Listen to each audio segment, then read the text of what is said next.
today, you're going to learn more elevated, more eloquent, and professional ways of saying, what?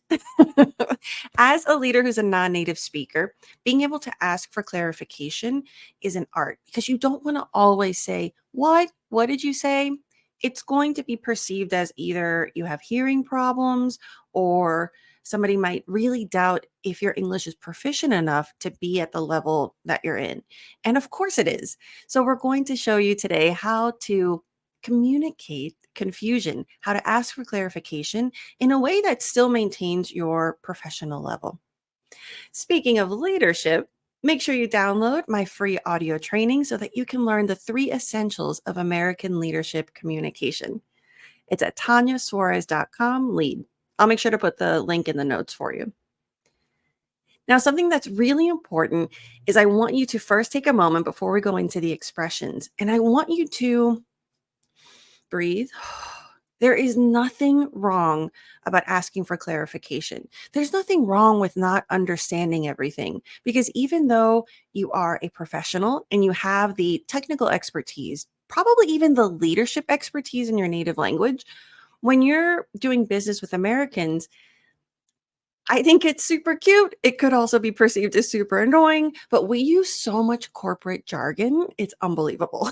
It's like a whole different there's so much corporate jargon, so many business terms that we use so regularly, whether it's acronyms or expressions or idioms, that it almost feels like a whole new set of English, which is where I come in. So I'm currently putting together more resources for you so that you can feel comfortable, but there are always going to be moments where something is expressed in a way that it's not always about the speed or the English. Like you might be able to understand all of the English, but the phrasing is so different or new to you that it might take a little while, especially if you're new in a leadership position where you're speaking English and working with Americans more or full time. It takes a while to get used to the phrasing, and that's okay. Once you master it, we kind of use the same set of corporate jargon over and over and over again. But until then, I want to empower you today to be able to ask for clarification in a way that you still feel confident, that you feel you have some variety. So you're not always saying, what? Or can you repeat that over and over again? Okay, let's check out our first expression. Can you repeat that? We're going to start with the basics and we're going to work our way up. So, can you repeat that? This one's good. It's decent. It's your basic. However, if you didn't understand the English or if the person was speaking really quickly, what they're going to do here is they're probably going to assume that you didn't hear them in terms of volume. So they might repeat what they just said louder, or they'll assume you just weren't listening and they'll repeat it at the same speed. Now, in my experience with non-native speakers, when you ask for repetition, what you actually need to say is, can you repeat that slower?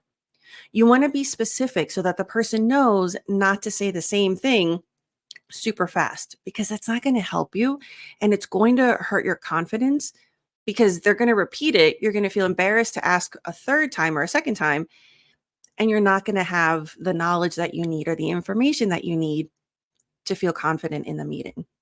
So just by adding slower, that's going to be more specific to the person so they can give you the information that you need in the way that you need it.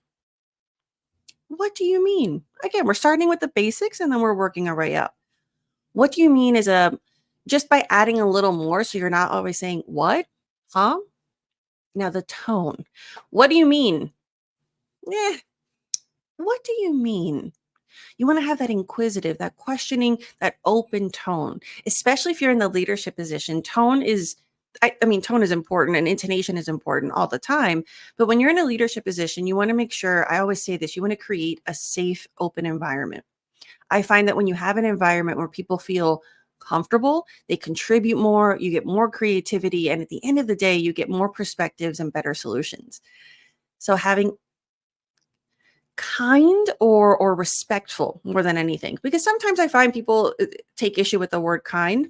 I think being kind is a priority. So another way of thinking about it is being kind but also being respectful. So instead of what do you mean, relax your shoulders, breathe. What do you mean?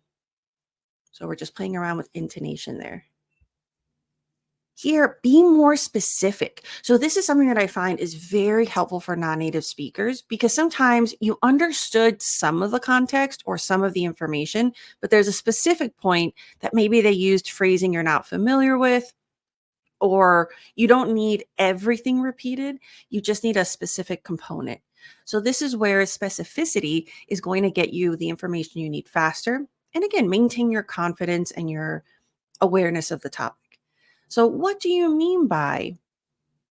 And look, don't be embarrassed because even if they're using acronyms that you're not familiar with, that are completely obvious to everybody else, maybe it's the first time you've heard EOD, end of day.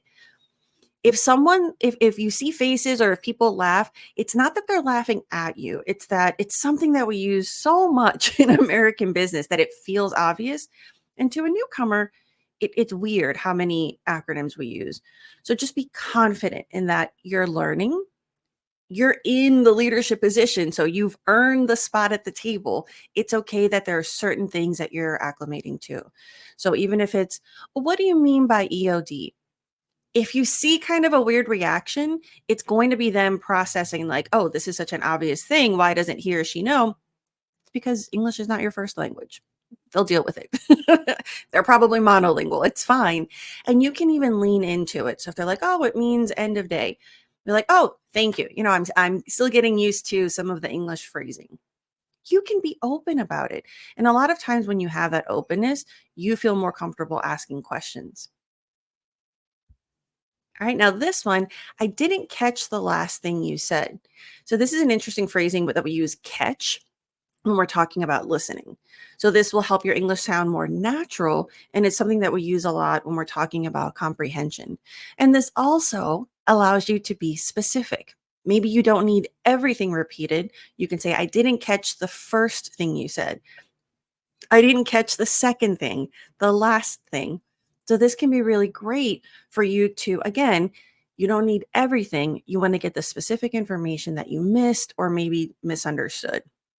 So I didn't catch the last thing you said. Now, this is interesting from a pronunciation perspective because I love, in addition to the advanced business English, also getting more comfortable with advanced American pronunciation. So some things you'll notice that Americans do is we'll drop certain letters. So it never sounds like the last thing, but the last thing. So we drop that T, the last thing you said. Now, said, it looks like Said, but it's actually said. So these are tiny moments where you might realize, you might catch yourself like, "Oh, I didn't realize I was mispronouncing that." So by refining these little moments, and these are high frequency words, we say the word last a lot, we say the word said a lot. This will help your English feel more confident and more correct overall. Okay, so this one, if I understood you correctly, this one's really good when you can repeat part of what you want clarified. So if they said something and you want to make sure that you understood, instead of saying, "Can you repeat that?" by restating it, you can confirm the clarification that you need. So if I understood you correctly, and what I find is important with this one is you don't always have to repeat what they said. Maybe you want to repeat or you want to state what you are understanding, the action required, the next step required. So maybe they were talking about the what to do for next quarter. Instead of saying, "If I understood you correctly," I'm repeating their plan. "If I understood you correctly, your goal is to," and then summarize it. And that can help you get clarity and conciseness. All right. Now, here for the pronunciation, if I. So, this is more of those advanced techniques. It's connected speech. When a word ends in a consonant sound and the next word starts with a vowel sound, we connect it. So, it's called linking. So, instead of I, if I, if I understood you correctly, blah, blah, blah. So, these are moments that when you're improving this kind of pronunciation with advanced techniques, it's going to make your English sound a lot more natural and less robotic. And the less robotic you are, the more you can really let your personality shine. And when you're in a leadership position, personality, being personable, being having those connections are very, very important. The next expression, I just want to confirm, are you saying that blah, blah, blah? Now, notice here, when I'm saying it like super correctly, I just want to confirm. That's not how we say it, though. The more natural pronunciation or fluidity there, oftentimes we'll use the informal contraction wanna. Even in a professional setting, there are certain informal contractions that don't sound as professional, but wanna, it just comes out that way. So I just want to confirm. I just want to confirm. And even just, I find that I drop the T. I just want to, instead of I just want to, try saying it without any T's. I just want to confirm. And here, you want, again, you want to be very confident. You want to be very open. So you don't need to say, I just want to confirm. You don't have to get shy. I just want to confirm. Like, no, you earned that spot at the table. It's okay to ask for clarification. As I choke on myself. Pardon me. I just want to confirm. Now, the reason I add sometimes more expressions is it gives you a chance to build up the confidence in the delivery. Sometimes you've been so busy trying to plan what you want to say, or you're getting a little nervous about interjecting. Maybe you're feeling self-conscious about needing clarification. So this is where you want to build that voice, let it be confident. Because a lot of times, if you get shy about it or insecure, you're going to mumble. It's going to be hard for people to understand you, not because your English isn't good, but because the delivery is not clear. So up, I just want to confirm, are you saying that you want us to da da da? Are you saying that next quarter's projections, blah, blah, blah? So this is a way to clarify by restating. Another expression you can use, as you see, we're going up. So instead of just what or what do you mean by, those are fine. Like, what do you mean by? But now we're getting a little more eloquent. You want some variety, and you also are trying to look for expressions that feel genuine to your personality. Because sometimes that happens that you feel like, oh, I'm such a great leader in my native language. I feel like I can really express myself. And then in English, I feel like a kid trying to speak. And so this is going to help you feel a little bit more like yourself if this is genuine to your communication style. So here, I'm not quite following. Could you clarify what you mean by blah, blah, blah? So I'm not quite following. Notice that the expressions that I'm choosing to share with you, it's all about taking ownership on the confusion or potential misunderstanding or the need for clarification.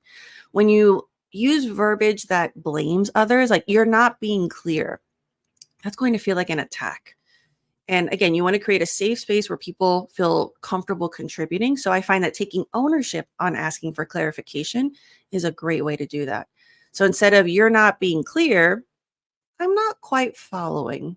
And take your time with it. If you rush through these expressions, people are going to give you a confused face because they didn't quite catch what you said.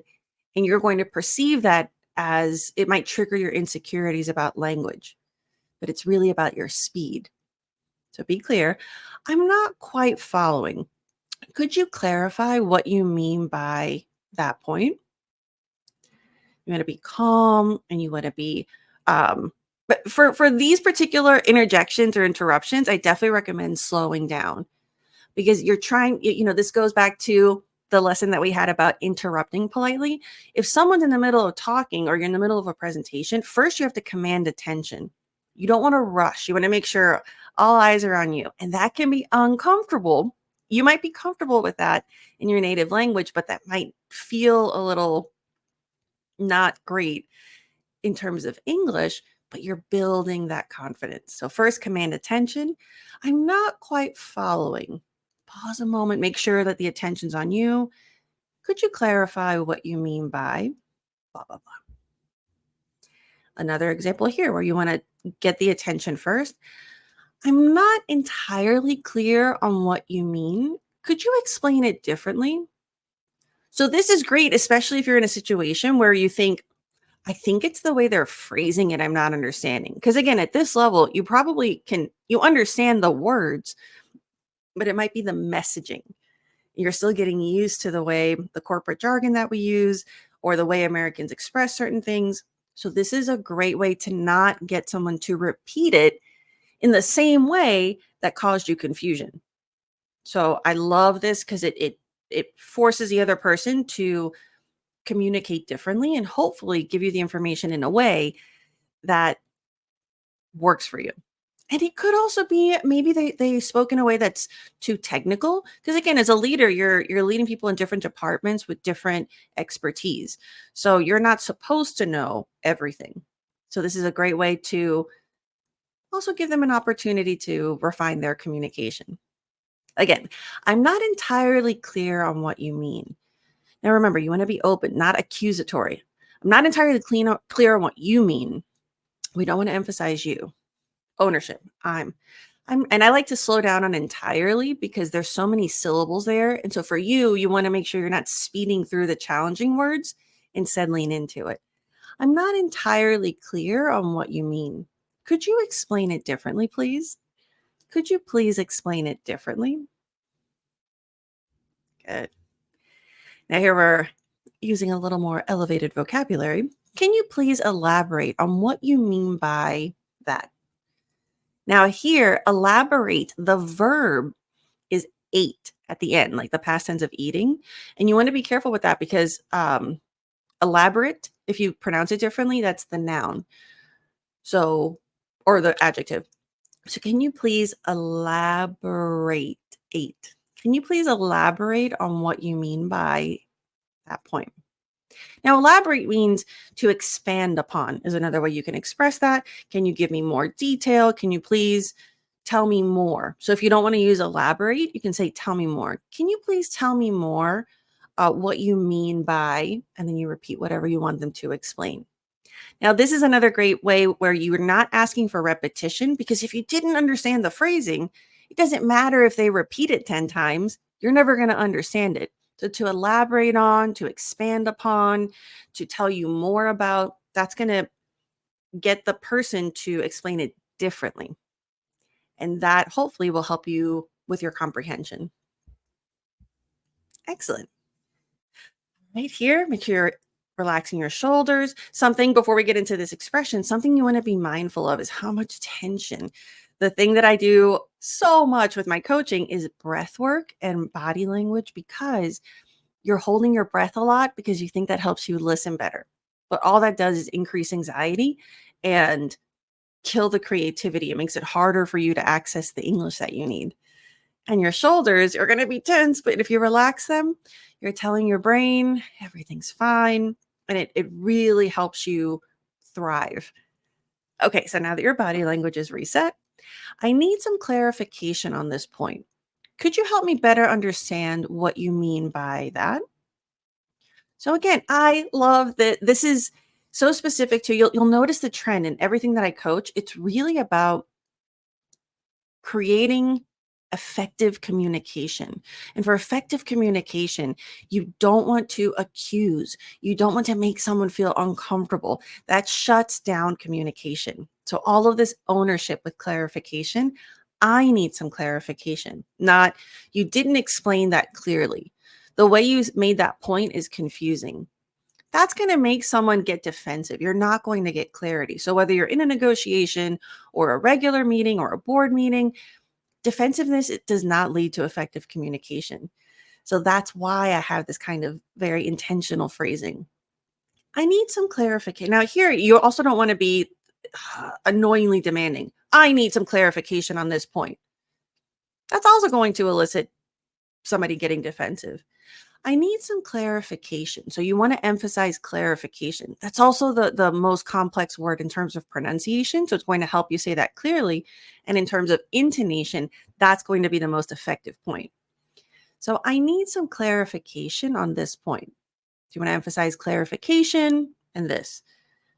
Could you help me? And look at this. Could you help me? Again, that's ownership. That's something that's going to make someone want to communicate more clearly with you instead of getting defensive or annoyed or blocked. Could you help me better understand what you mean by? So, from an ego perspective, this also probably makes you feel good because you're saying you understand it, but you want to better understand. And ego plays a big part in communication.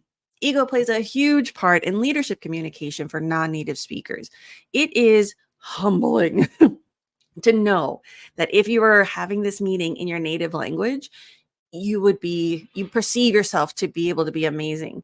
And to know that you're not at that same level in English can be very, it just causes tension, insecurity. It's an ego bruise, but that's okay. So part of the training is to feel confident, kind of build your ego and also manage it in a way that you can feel like you're yourself and find ways to communicate that feel authentic to you. So, could you help me better understand? I love that phrasing. Could you help me better understand what you mean by that point? Okay.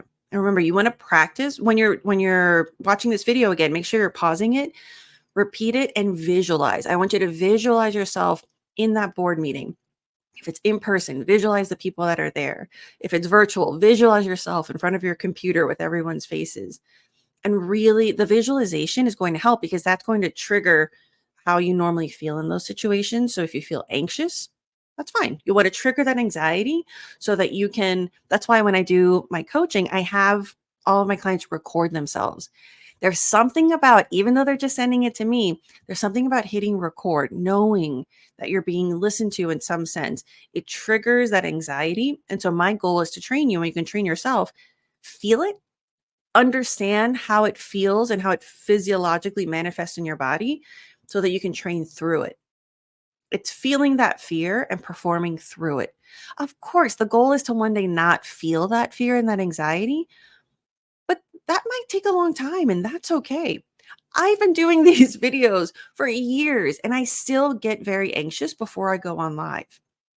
I don't have to go live. I could just as easily record myself, pre record it, and post it. But this is really important because I truly believe I train what I do. Exposure therapy. I believe in doing it and feeling it and understanding how to cope with that anxiety and to perform and deliver anyway. It helps you understand how you need to prepare so you can succeed regardless of what you're feeling. Because a lot of times with for non-native speakers especially, you can't feel confident one day to the next. It takes a long time to feel confident and fluent. But my goal for you is so that you look confident and fluent regardless of how you feel. And that to me allows you to be present, to be a better leader and a better communicator. Okay, so let's go back to this one. I need some clarification on this point. Could you help me better understand what you mean by that? Remember, you want to practice the fluency. Do not just listen to me. I genuinely meant what I said. Pause the video when you're watching this and say it. You're visualizing, but I need you to move your mouth because a lot of times you know the English in your head, but then when you open your mouth, it feels weird because that's the equivalent of, I'm going to make myself bigger here. It's the equivalent of watching a dance video and you think, yeah, okay. And you watch it over and over and over again. And you might think, I can salsa dance like that. But then when you actually go to do it, you realize your body has not moved in that way. Your muscles are not responding the way you think they are in your brain. It's the same with English. And the dancing analogy works if you think about it, if you like sports. I can watch Messi make a goal over and over and over again. It doesn't mean that when I go on the soccer field, I'm going to perform that way. I have to do the drills. I have to do the movements. I have to be in a game. It's the same thing for English. You have to move your mouth. You have to create that muscle memory so that it's not just in your head, so that it'll be there when you actually want to say something. You got to practice. All right. And here, could you give me an example to clarify? Now, this is an interesting way to ask for clarification because you're not asking, again, you're not asking for repetition. I already know you can do that. This is why I have these live lessons. It's because it's giving you different expressions, different ways to ask for information. So could you give me an example to clarify? A lot of times if you're not quite understanding the concept someone is presenting or someone is talking about, getting an example is a great way to increase that understanding. So for pronunciation, one more time, could you give me an example to clarify? Good. Could you help me understand what you mean by that? Notice the phrasing here. Could you help me? People love helping. People respond better, even if they don't love helping, because I'm also assuming that of most people. But the phrase help me understand is going to be much better received than you didn't explain this well enough. That's going to be perceived as an attack. So instead of you didn't explain this well enough, say it again, you're beating someone down. And when you're in a leadership position, I believe you should build up. So these are subtle ways that you can linguistically build your team up. Could you help me better understand what you mean by that? And you can supplement this by saying this and then saying the part that you did understand, or maybe repeating how you understood it so they see maybe what's missing and they can clarify and give you the information that you need. I want to make sure I understand correctly. So notice here, if I'm saying it correctly, I want to make sure. But oftentimes with Americans, this is one of the informal contractions that I find still sound okay and professional because this is how we pronounce it. I wanna make sure. Now, as a non-native speaker, a common mistake I see is using the informal contraction wanna, but then still using to. So it's not I wanna to, it's I wanna, want to. Otherwise, it sounds like I want to. So I want to make sure I understand correctly. And again, you restate what you understood and then you confirm. Am I understand? So you can say it like, I want to make sure I understand correctly. So for the production, we're going to move to that company, correct? So you summarize, you restate what you think, and then you ask for confirmation and clarification. Excellent.